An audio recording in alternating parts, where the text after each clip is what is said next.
제13장.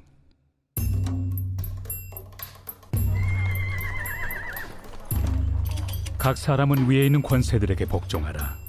권세는 하나님으로부터 나지 않음이 없나니 모든 권세는 다 하나님께서 정하신 바라. 그러므로 권세를 거스르는 자는 하나님의 명을 거스름이니 거스르는 자들은 심판을 자취하리라. 다스리는 자들은 선한 일에 대하여 두려움이 되지 않고 악한 일에 대하여 되나니 내가 권세를 두려워하지 아니하려느냐. 선을 행하라. 그리하면 그에게 칭찬을 받으리라. 그는 하나님의 사역자가 되어 내게 선을 베푸는 자니라. 그러나 내가 악을 행하거든 두려워하라. 그가 공연히 칼을 가지지 아니하였으니 곧 하나님의 사역자가 되어 악을 행하는 자에게 진노하심을 따라 보응하는 자니라. 그러므로 복종하지 아니할 수 없으니 진노 때문에 할 것이 아니라 양심을 따라 할 것이라. 너희가 조세를 바치는 것도 이로 말미암음이라. 그들이 하나님의 일꾼이 되어 바로 이 일에 항상 힘쓰느니라. 모든 자에게 줄 것을 주되 조세를 받을 자에게 조세를 바치고 관세를 받을 자에게 관세를 바치고 두려워할 자를 두려워하며 존경할 자를 존경하라. 피차 사랑의 빛 외에는 아무에게든지 아무 빛도 치지 말라. 남을 사랑하는 자는 율법을 다 이루었느니라. 간음하지 말라, 살인하지 말라, 도둑질하지 말라, 탐내지 말라 한 것과 그 외에 다른 계명이 있을지라도 내 이웃을 내 자신과 같이 사랑하라 하신 그 말씀 가운데 다 들었느니라. 사랑은 이웃에게 악을 행하지 아니하나니 그러므로 사랑은 율법의 완성이니라. 또한 너희가 이 시기를 알거니와 자다가 깰 때가 벌써 되었으니 이는 이제 우리의 구원이 처음 믿을 때보다 가까웠습니다. 밤이 깊고 낮이 가까웠으니 그러므로 우리가 어둠의 일을 벗고 빛의 갑옷을 입자.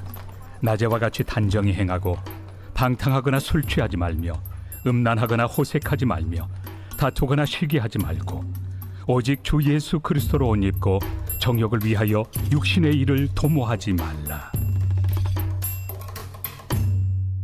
할렐루야. 오늘 6월 23일 금요일 아침 묵상 하나님의 말씀은 로마서 13장의 말씀입니다. 사도 바울은 오늘 본문을 통하여 세상 속에서 성도들이 어떻게 살아감으로 선한 영향력을 끼쳐야만 하는지에 대해서 말씀하고 있는데요.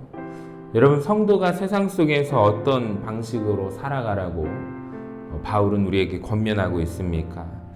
보니까 1절 말씀에 먼저 위에 있는 권세에 복종하라 라고 말씀을 합니다. 위에 있는 권세는요, 여러분 일반적으로 국가나 지도자, 이 공동체 지도자를 의미한다고 볼 수 있습니다.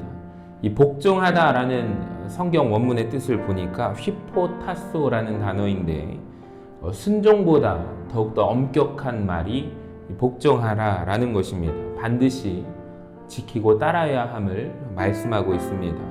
하나님께서도 그 국가 지도자에게 권력을 주셨기 때문이다 라고 강조하는 것인데요. 자, 그런데 바울은 국가 권력의 복종에는 전제 조건이 있다라고 말씀을 합니다. 바로 그 권세가 하나님께로부터 왔다라는 것이죠. 여러분, 만약에 이 국가 권세가 하나님의 말씀에 거스르게 된다면 그 잘못된 통치자의 행위에 대하여 신앙을 지키면서 저항해야 한다라는 뜻인데요. 여러분, 그 세상 어떤 권세도 하나님 위에 있을 수가 없기 때문입니다. 오직 하나님께만 복종할 수 있는 우리 모두가 되시기를 바랍니다. 자, 두 번째로 사도 바울이 강조하는 것은 이 로마서 13장 8절의 말씀에 보니까 세상 속에 살아가는 성도들은 사랑의 빛을 지지 말아야 한다고 강조하고 있습니다. 이 사도 바울이 말하는 빛에 대해서는 단순하게 이 금전적인 채무를 말하는 것이 아니라 의무를 나타냅니다. 그러니까 사도 바울이 말하는 사랑의 빛, 사랑을 실천하는 것은 곧 의무이자 명령이다라는 것인데, 마찬가지로 사랑을 실천하라라는 말씀에 복종하라는 뜻입니다. 자, 그 예를 든 것이 바로 구약의 십계명인데요. 구약의 십계명은 하나님을 사랑하고 이웃을 사랑하라, 하나님 사랑, 이웃 사랑, 이 두 가지의 큰 명제로 되어 있습니다. 구약의 율법의 조항들은 모두 사랑과 관련이 있는데 사랑의 빛을 지지 않고 사랑을 베푸는 사람은 모든 율법을 완성한 사람이라고 10절 말씀을 통해서 이 바울은 말하고 있습니다.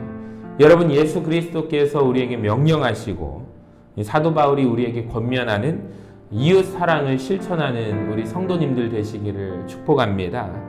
세 번째로 사람의 말과 하나님의 말씀에 대해서 바울은 구분하고 있는데요. 오순절 성령 강림 사건 이후에 성전 미문에서 이 베드로와 요한은 나면서부터 걷지 못하는 자를 고치고 복음 전하다가 종교 지도자들에게 잡히게 되었습니다. 자, 이들은 베드로와 요한에게 더 이상 예수님의 이름으로 전하지 말라고, 복음을 전하지 말라 위협을 하게 되는데, 자, 이때 베드로와 요한이 뭐라고 말합니까? 사도행전 4장 19절에 보니까 베드로와 요한이 대답하여 이르되 하나님 앞에서 너희의 말을 듣는 것이 하나님의 말씀을 듣는 것보다 옳은가 판단하라 라고 말씀합니다. 여러분, 권세자들이 복음 전파를 방해하게 된다면 이 베드로와 요한이 말한 바와 같이 담대하게 하나님의 말씀에 복종하여 이 복음 전하는 것이 옳다라고 우리가 말할 수가 있어야 합니다. 이 권세자들의 권력은 하나님께로부터 나온 것이기 때문에 하나님께 복종하는 것이 당연한 것인데요. 세상 그 무엇보다 우리가 따르고 복종해야 할 분은 하나님이 되시며, 복종해야 할 계명은 하나님의 말씀이 가르쳐 주시는 사랑이다라는 것이죠. 여러분, 그래서 성도가 세상을 살아가는 방식은 무엇입니까? 사도 바울은 오늘 본문을 통해서 그 방식을 알려주고 있는데 바로 하나님께 대한 복종이다라는 것입니다.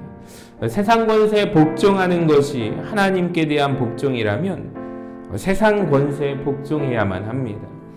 또한 세상의 방식과 달라도 하나님의 명령이 사랑의 실천이라면 하나님의 명령에 따라 손해를 볼지라도 사랑해야 합니다. 그러니까 성도가 살아가는 방식은 믿지 않는 세상 사람들의 방식과 분명히 다른 차이가 있습니다. 여러분, 우리는 성도로서 이 땅에서 구별되어 살아갈 의무가 있습니다. 책임이 있죠. 오늘도 주님의 명령 앞에 절대적으로 복종하시고 주님께서 명령하신 대로 사랑을 실천하는 우리 모두가 되시기를 바랍니다. 그러한 하나님의 자녀가 되어 세상 속에 선한 영향력을 끼치며 살아가는 우리 모든 서신의 교우들 되시기를 주님의 이름으로 간절히 축복합니다.